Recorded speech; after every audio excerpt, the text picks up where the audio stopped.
decisions we make in our emergency departments actually determine the trajectory of care a patient receives through a health system. As the healthcare industry has shifted to a pay-for-performance paradigm, where providers are paid based on the quality of care they give rather than the number of patients they see, Emergency Medicine Associates has seized the opportunity to drive value for our hospital partners. We're committed to working closely with our hospital partners on implementing value-based care initiatives. One of the strategies we've identified is reducing variability of care through the development of common evidence-based approaches to some of the medical conditions we see most frequently in the emergency department.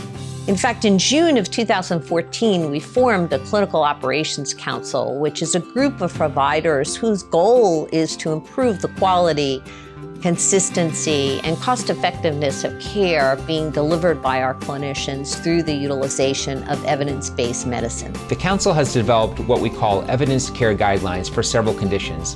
Our current guidelines address deep vein thrombosis, low-risk chest pain, pediatric head injury, and urinary catheter utilization, with several more to come. In developing these guidelines, we drew upon existing literature, best practices, and feedback from our providers to develop care pathways that allow us to deliver efficient, high-quality care that eliminates unnecessary testing and treatment.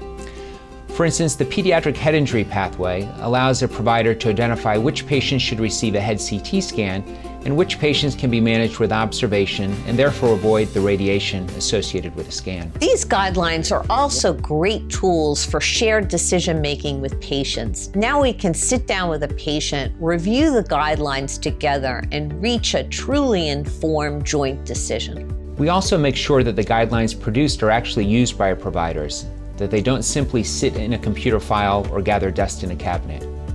Each provider in our organization is provided the opportunity to weigh in on a guideline before it is finalized. We really want our providers to own the pathways.